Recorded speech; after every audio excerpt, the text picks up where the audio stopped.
Vibe Mundial FM. Muito boa tarde, estamos de volta Mundial e você chegando nesta tarde de sexta-feira.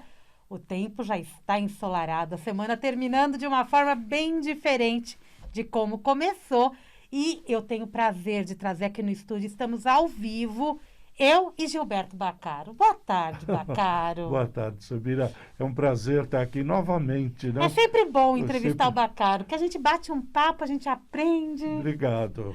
Né? Eu também aprendo com você, claro. Com certeza, é sempre uma troca, né? É. E você pode nos acompanhar, estamos ao vivo no Facebook, no YouTube e no site da Vibe Mundial. Vai lá e participa com a gente. Exato. Obrigado. Gilberto Baccaro, que está aqui. Quanto tempo você já está na rádio, Baccaro? 16 anos. 16 anos. Programa Cabala Egípcia. Cabala Egípcia. Sempre Cabala Egípcia. Sempre. Segunda-feira, 17 horas. Eu trouxe o Baccaro aqui hoje, é bem interessante, porque ele, além de todo esse trabalho de Cabala Egípcia, ele tem muito conhecimento a respeito do Egito e ele tem canalizado livros, né? É. Ano após ano, muitos livros. E no próximo mês já vai sair um novo. E o tema é extraordinário, que a iniciação do Buda Jesus. Exatamente. É o teu último livro. Meu último livro. Conta um pouquinho pra gente, antes até da gente falar um pouco da Cabala, vamos falar um pouquinho do livro. A iniciação do Buda Jesus. Como que foi escrito esse livro? Como que foi esse processo? Bem, eu, através do budismo, eu abri a clarividência e eu psicografo e, às vezes, eu não vejo quem está psicografando. Uhum. E o ano passado, uma entidade chegou, eu não vi porque ele não se materializa, então não tem como nós vermos, não é? Ele disse que queria escrever um livro e que eu já tinha pensado muito nisso. Eu disse, então vamos. Então eu comecei a escrever uma coisa assim, inicialmente não deu muito sentido. Aí eu parti para uma área mais científica da história de Jesus. Uhum. Né?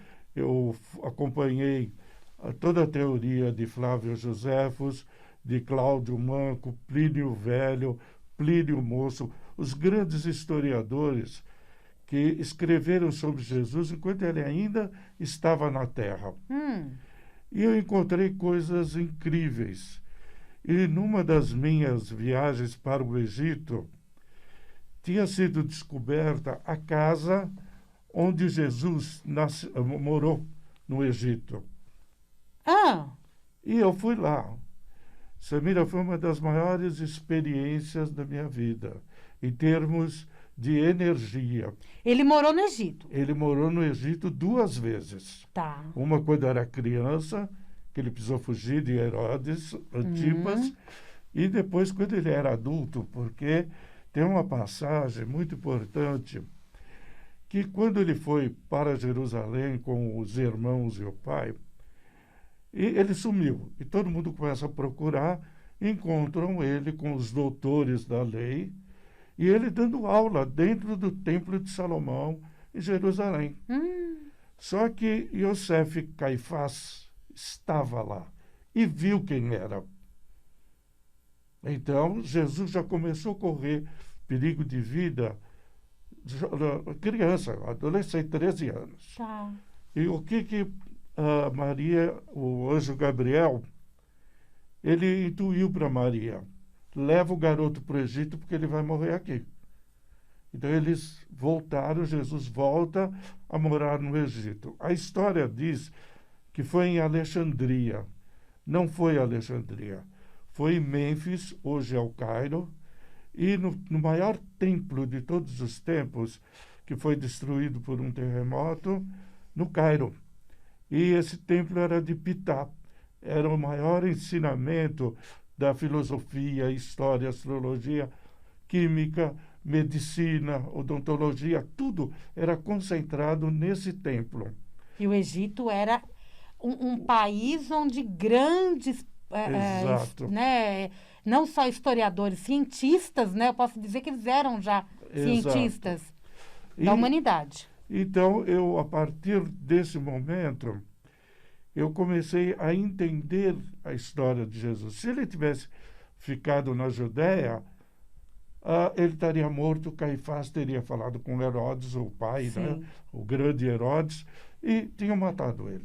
Quando você fala em a iniciação do Buda Jesus, é a iniciação mesmo, né? Como que de vida dele, Exato. de maestria dele, né? Que ele divindade. Porque, veja bem, o templo de Pitá ele estava impregnado do judaísmo. E já se acreditavam numa entidade espiritual grandiosa, elevada, e que era o dono de tudo, é o pai de todo mundo. Então, nesse templo de Pitá, eles já acreditavam nisso. Eles já estavam deixando os deuses egípcios de lado, que eram os animais, né? Sim. E Jesus ingressa nesse templo e permaneceu lá até os 30 anos. Ele viveu lá, então. Ele viveu. A maior parte da vida dele, ele aprendeu a magia do Egito. Né? A clarividência, o poder de levitação que ele tinha. Ele se desenvolveu. Exato, ele desenvolveu. Ele teve essa possibilidade, como homem aqui, de se desenvolver. Quando eu uso o termo Buda, quando eu falo em Buda, me vem aquela imagem de Buda, do budismo mesmo, né? Exato. Mas você aqui está querendo dizer um outro significado, né? Porque o termo Buda significa o iluminado. Aquele que atingiu o máximo da iluminação e está residindo com Deus. Então todo mundo pensa que é só Siddhartha, mas não era, tem milhares de Buda. E Jesus, ele teve que morrer daquele jeito. Ele tinha que morrer na cruz, porque ele tinha que dar para todas as pessoas a chave das portas do céu. É isso que para nós, o meu budismo, nós acreditamos em Jesus. Nós reverenciamos esse amor maravilhoso de Jesus. Então... Como um grande mestre que foi. Um grande mestre, ele foi um grande mestre. E quando ele morreu, da forma que morreu, como você disse, que tinha que ser assim. Porque quando ele morre na cruz, era uma situação onde muitos na época morriam, né? Mas ninguém... até hoje não se entende como que colocaram ele lá. Mas quando a gente, independente do catolicismo ou não, quando olha para a cruz, automaticamente a gente tem uma emoção. Exatamente. É um efeito psicológico, mas também espiritual. Eu estive em Israel, em Jerusalém, né? E naqueles dias eles tinham encontrado uma urna de alabastro branco, com uma ossada dentro, e estava escrito Jesus, filho de José. Eu fiquei impressionado com aquilo, né? E conversei com um brasileiro, que é o curador do Museu de Antropologia de Jerusalém. Que legal. E ele me mostrou, não abriu, eu não vi os ossos, não vi nada. Mas ele mostrou, olha, aqui pode estar o que restou de Jesus. Aí eu falei para ele, o Buda Jesus. Porque aqui já não tem mais nada, só uns ossinhos, né? 2000 anos, né? Ele disse, tem razão, ele é um Buda. Apesar de ele ser judeu, ele é muito letrado, muito estudado, né? Então foi isso que me fez realmente saber que Jesus realmente existiu. E que ele deu para todos nós a chave para entrar no céu. Para mim é a iluminação. Tá. Entendeu? Para mim, eu que sou budista... E ele foi o último a aparecer por aqui, né? Foi o último. Foi o último, infelizmente foi o último.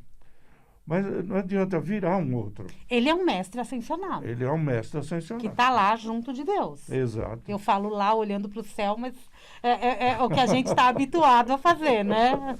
Exatamente. É outra dimensão. Outra dimensão. Vibe Mundial 95.